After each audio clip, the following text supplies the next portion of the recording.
you were right there. He was along the way with you. Where did you? I come in down the middle.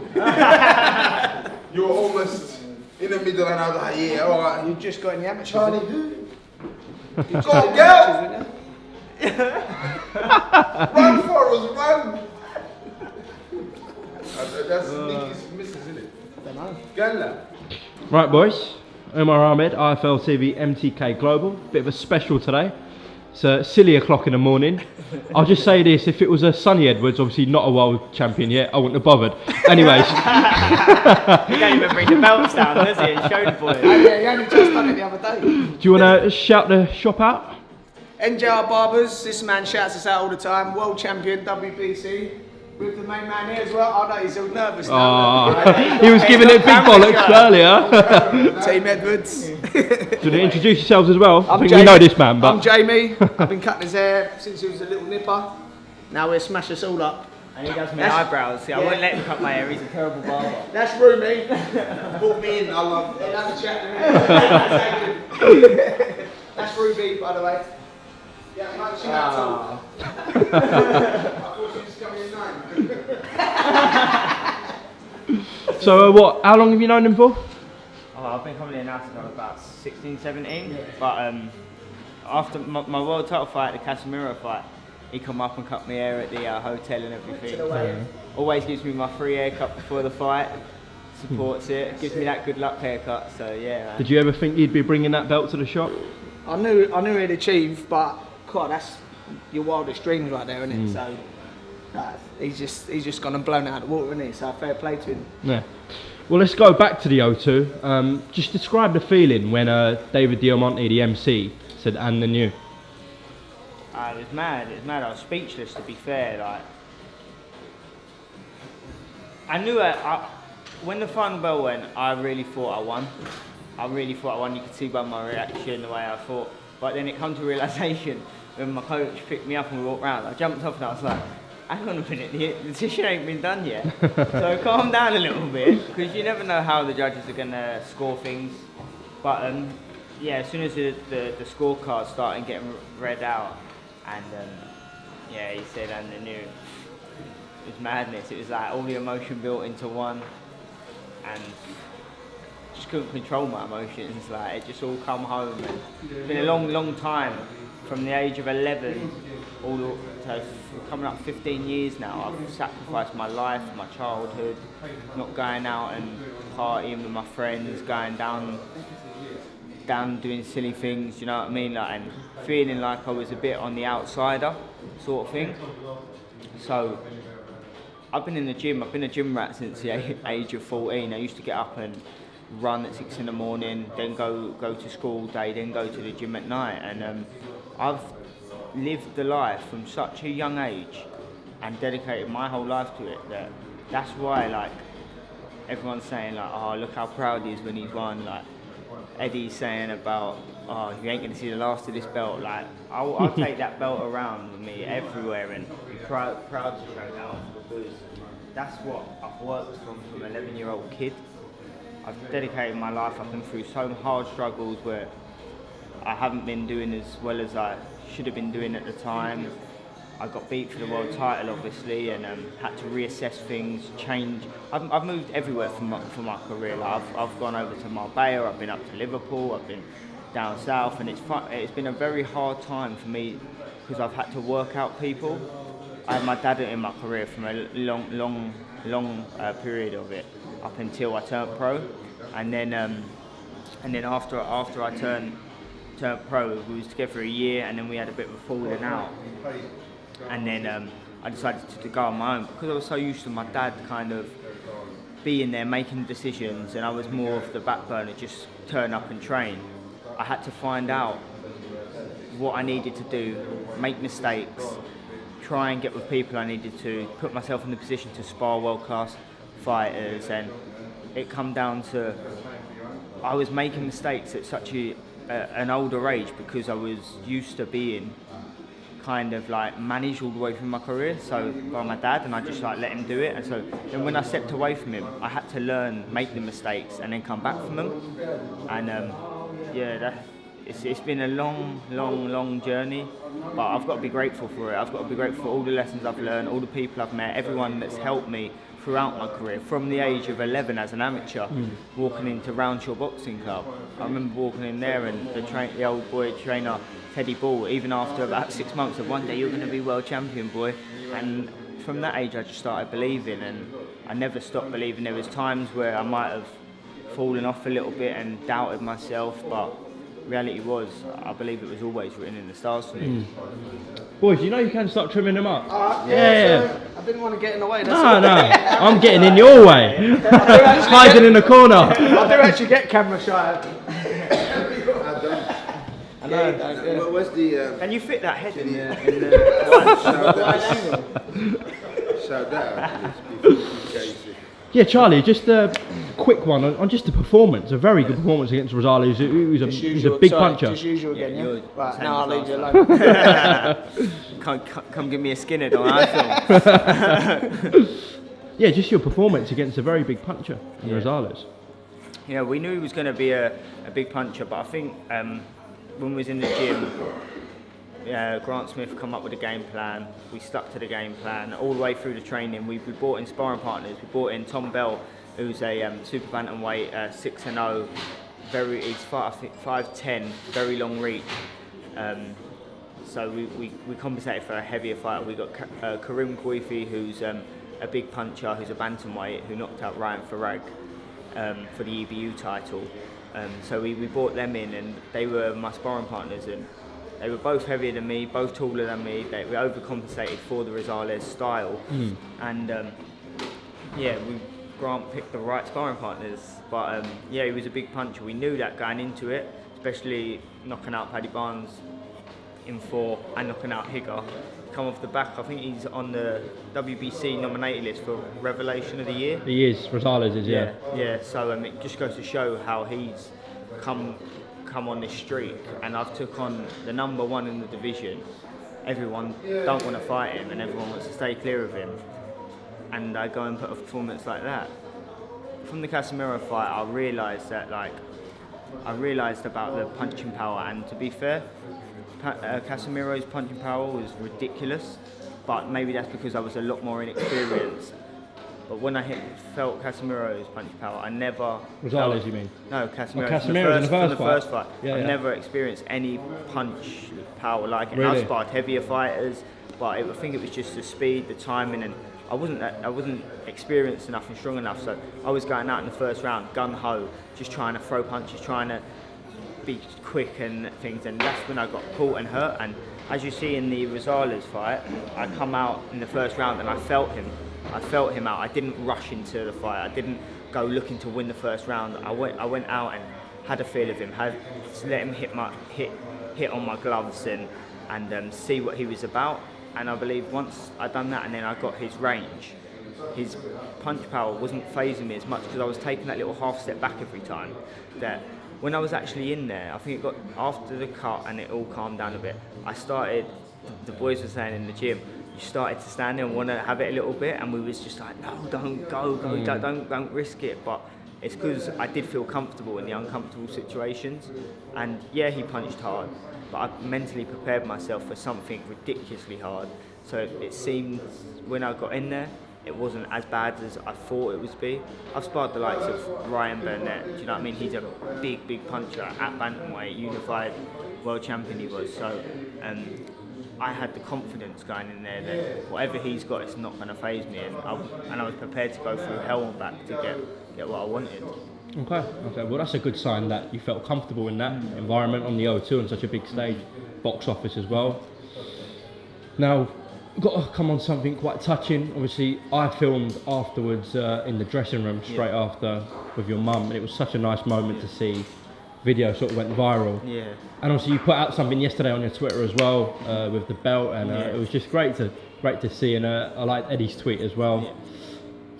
How's it been though, coping obviously with the struggles with your mum and sort of training for a world title fight in the process? It's been a mad journey. Actually, on the way back to London yesterday, I was on the phone to my sister for about my majority of the journey, about 2.5 hours, and we was just talking about the whole journey of of what my mum's been through, and you couldn't even write it. Like, it's been 4 years now, and it started off with like she had breast cancer, and they hit her with radiotherapy. Like, she didn't go through the chemo route, so they hit her with radiotherapy, but they didn't check over her like MRI scan to check that they can hit her with radiotherapy. So they hit her with it, and she has a cavernoma, which is like a birthmark in the spinal cord.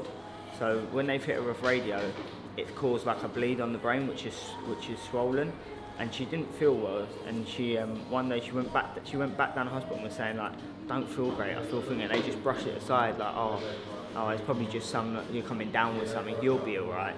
And then they hit her with radio again, and then after they hit her the second time, it exploded and ballooned up, and like, she went to go for the third treatment, and as she was walking out to the car, she just like collapsed. Rushed her up to the Royal Marsden Hospital, which is only around the corner, which is a cancer hospital. And they left her sitting there for like 7 hours. Didn't rush her to St George's and rush her for scans or anything. And that 7 hours was crucial. Do you know what I mean? The fluid built up so much that.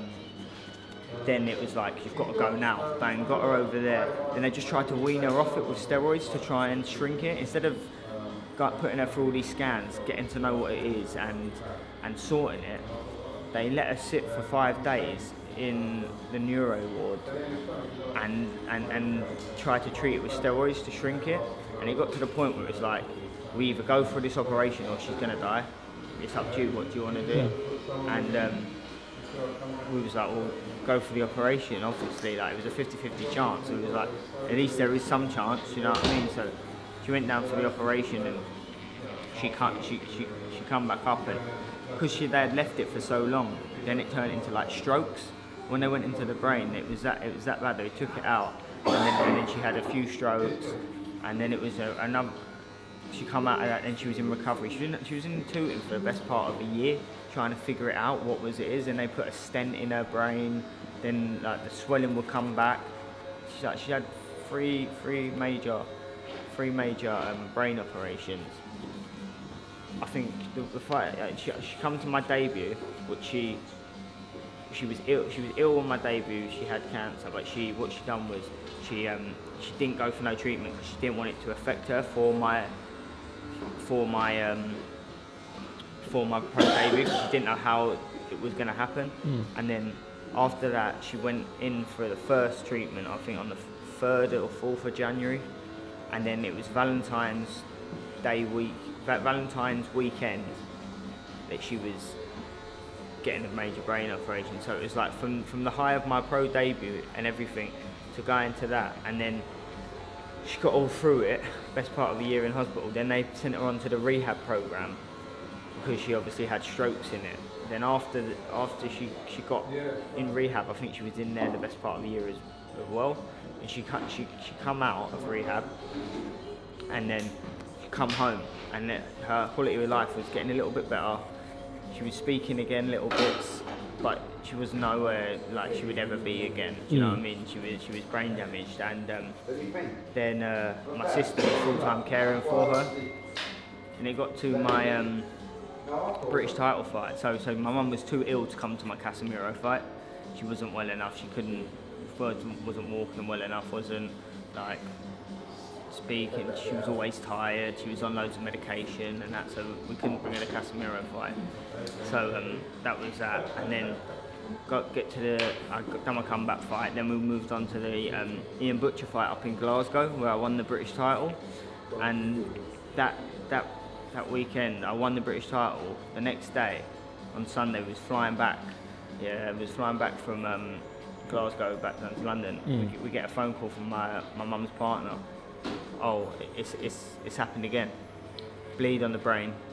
Rushed to A&E. So I've got back from my British title win, the highest of my career at that day. Next day, rushed home up to A&E. I was supposed to go to Rome for 5 days. Couldn't, obviously, cancelled that. To sit with my mum by her side every day, going up St George's Hospital in A&E. I've got pictures. My sister's got pictures of me taking my British title to my mum to get pictures with. Do you know what I mean? Because I didn't know if she was going to pull through again.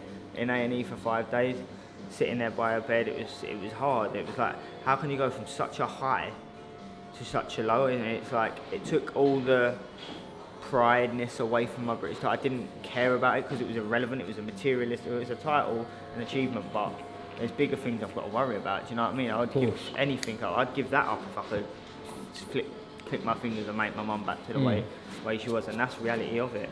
And so she's done that, and then when she come out of the operation, she had another bleed to the brain, another build up. They had to do the operation again. We've said goodbye to her about 3 times, and it got to the point now where then she come out of when they got rid of the fluid and everything again. She was back to square one. All that rehab, that years of rehab, all what my sister had done to help her, like she was doing like bikes, getting her to so far where she was getting much better. It was just taken away again. The carpet was pulled underneath her, and she had to go back to rehab and start all from scratch again. So she's gone back to rehab, and it's that another year long in rehab, and then now she's back out with my sister's full-time caring after her again. But we had a touchy subject just before she went, before the fight, the week of the fight, I think it was, she only got let out of hospital 4 days before my actual fight. And she went in hospital, and they was thinking it was another bleed to the brain. My sister kind of kept it from me. It was like, I think she was in there 10 days, and it was actually a urine infection, which can make someone go a bit like doolally and a bit confused. So, but they were checking for bleeds on the brain, which my sister kept from me, and she got let. I had to actually ring my sister and be like, Nick, listen, I've mentally prepared myself. No matter what has happened, like, is Mum all right? Because she's been in hospital too long, and it seems a bit funny to me you keeping something from me, because I know she would try and, especially coming up to the biggest fight of my life, she wouldn't want to.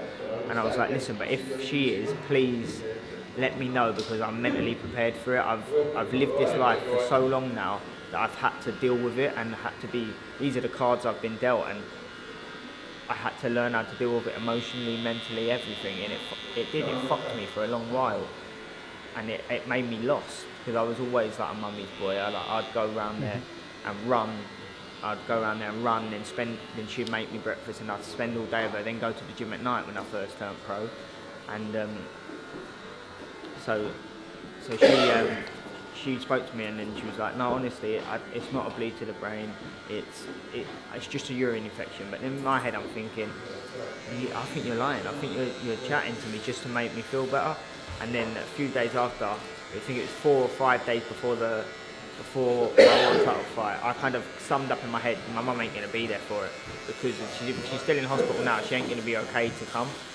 And my sister rang me, I picked her up, she's as good as gold, it was only a urine infection, she can come to the fight. And that just lifted me again. So when it got to the press conference, then I've always tried to hide it, this element of my like, the way I dealt with it was pretending it never happened. And pretending it never happened caused me a lot of problems mentally, and made me struggle big time, because I wasn't speaking it out. The biggest thing you can do is try and make out you're not bothered, you're not asked, and bottle up your emotion, bottle thing. As soon as I got it out in there, and I thought, this fight, when it got to the press conference, I thought, you know what? I don't care what anyone says. I don't care about if these trolls try and take the piss, try and be nasty. It's not about that no more. Like, I'm going to be real why I'm doing this. I'm doing this for my mum, and I promised her the world title way back when I was coming to the Casemiro fight. I promised her I would bring her that belt back, and the reality was I weren't good enough, and I didn't, and that was the main thing that broke me, because I didn't know how long I had left for my mum. You know what I mean? I wanted to fulfill a promise that I've promised her. That she's always believed in me. Before she actually went down for her first ever major operation, when she wasn't all confused in that, we had like one-on-one time with her, just so we can have like kind of last word sort of thing, to be fair. And I went in there and I was just like, listen, Mum, I love you so much. Like, this isn't your fault. Don't beat yourself up over it. We'll be okay. We've got each other.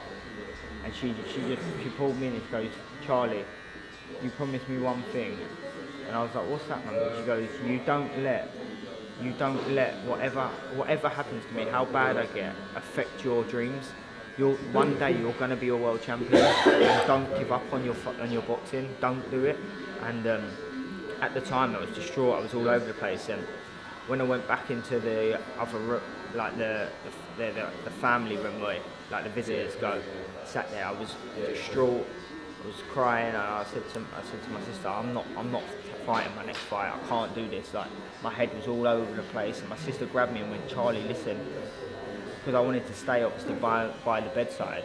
My sister went, listen to me, Charlie, I've got this. You go to the gym, you take all your frustration out in the gym, and you put all your energies into this. Do not let this fuck your head up. You need to carry on and keep doing what you're doing. And it was actually coming up to my second pro fight, and I wanted to pull off so bad. And then when the fight card was all announced, like the fighters, but the headline of the cards weren't announced. And when they announced the card, I think it was like 5 weeks before, and by then all this was going on with my mum. And the card was called Unbreakable, and it was the Unbreakable Kell Brook Jojo Dan. And as soon as that card got announced, I was like, this is not just coincidence. This is a sign. I ain't being broken. I'm pushing through this. And funnily enough, this is where I'm at with, like, because I'm such a big believer in the law of attraction and things like that, destiny, everything's supposed to happen the way you want it to. That card was a major thing of my career, Unbreakable. My mum was on death's door, if you like, because we were saying goodbye to her, and the card was called Unbreakable. When I got to Sheffield, Cal Yafai was on it, who's been a massive part of my career, so like professional career today, obviously with everything going on. And Rosales fought Cal Yafai on that bill. I met Rosales that day in the lift as he was going over to fight Cal. So, and then now I'm in Sheffield, and because I fought in Sheffield, I used Grant Smith's gym to make weight. My coach now, because Sonny was there training him for like 5 years, he's been now. So I was up there, and he asked for the fight poster. So I give him the fight poster. In this day in our gym, we've still got the Unbreakable fight poster up in the gym, and I look up at it and I just think, wow, the journey that I've got to get here, and I'm with Grant now, and I'm now world champion beating Rosales. Things that for me, it's destiny, and like this is only the beginning, and I'm just grateful that Eddie believed in me. I'm grateful MTK did, and grateful I teamed up with Grant Smith, because he's changed me as a fighter, and it's been able. That's the reason why I've been able to make that promise to my mum come true, and that's why it was emotional for me on that night, because I didn't know if I was going to be able to fulfill that. I didn't know if I was going to get the shot. That's why I wanted the world title shot so bad, and I've been calling for it for so long, calling out Cal, calling world level fighters. I knew I was ready, and most of all, I wanted to fulfill that promise, you know. Well, she must be proud, mate. Let's talk 2019, what this year holds for you. You've mentioned Cal Yafai, but I know you want unification fights at flyweight. Yeah, like I can make flyweight very comfortable, and I can make super flyweight. Like I can literally bounce between the two weights wherever the opportunity comes and wherever the money is. But now I'm not in this game to win a world title, dodge someone, move up a weight, and then look to go for Cal just because he's a money fight. That Cal Yafai fight is going to be there all the time, and it's a fight that I am fully confident I will win. And it goes to show when we was on the British Beef card, when he was dismissing me. Now everyone knows why he was dismissing me. Let's be real, it talks for itself. Look at, if you say a fighter's only as good as your last performance, look at them both. He's even said in major interviews, Rosales was his hardest fight. He lost a good few rounds for him in Sheffield, and to be fair, I remember my brother coming running back in the changing room, and I was like, how's Cal getting on? He was like, struggling there, you know. And don't get me wrong, Rosales is a great fighter, but that was when Rosales was young. I think he was only 21 when they fought. And then he went on and done all what he's done, become the world champion. But yeah, unification fight. Miflay Maruti wants it. IBF? IBF. Yeah. I want it. He ain't been beaten in 10 years. Listen, I'm in this game to fight the best and to get a legacy. He ain't been beaten in 10 years and he only lost to Nito Donaire on a cut. I believe I can beat him. And I believe I'll beat him very, very well. The styles make fights and it'll be a great, great fight. But by all means, I don't think it will be an easy fight. But I just believe it's the right timing. It's my time.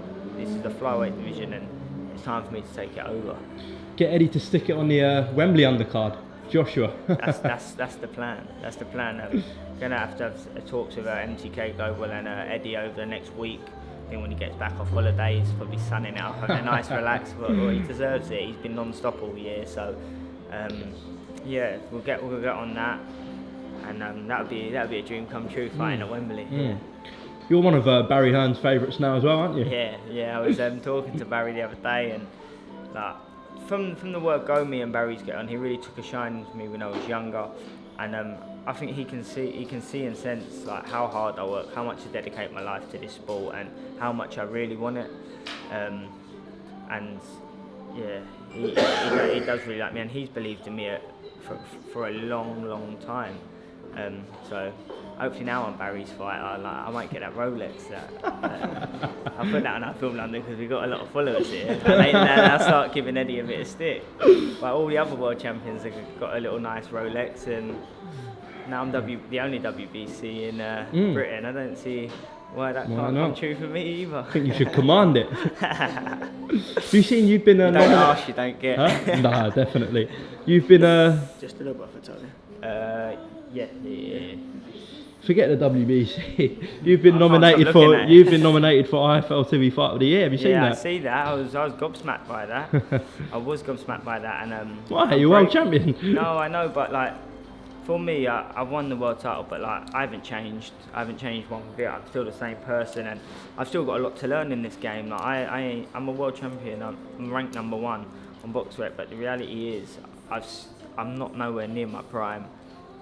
This is still early days for me. I'm still learning under Grant Smith, and I will always learn under him. He's a very accomplished coach and a very clever man. And I think when you sit back and you think, oh yeah, I'm #1, I'm the best, then that's when you've got problems. Because reality is, if you're not bettering yourself day in, day out, someone behind you will be, and they will come for you. And I ain't prepared to give it up for a very long time. And this is only the beginning. Like, it was hard getting here, but the hard work starts now, and now it's time to build a legacy and rule supreme. Definitely. So I hope you do get them unification fights, and then maybe next year or the year after that, Cowher fight is obviously going to be big money, and it'll always be there. You got to think is in the lighter weight divisions, especially the flyers, super flyers, bantam. When is it there's two elite fighters who have a bit of needle, have all the history that we have, being on GB, him actually openly, him dropping me with a body shot in sparring when I was a kid coming onto the... How old were you? I think I was 18, and he'd been in the Olympics and everything, and I was only 48 kilos, and him putting it on me in half, like bullying me. He was like 51 kilo at the time, and he set about me from the word go. Unnecessary. I was just a young kid coming up, but it toughened me up. Do you know what I mean? And over time, spars started turning round. I started getting better. He started getting more frustrated. Before he left to turn pro. Well, when he was pro, actually, he was still coming down there. Before I left to turn pro. I remember the last spar, we'd done a 6-rounder, and we done a 6-rounder, and I got under his skin.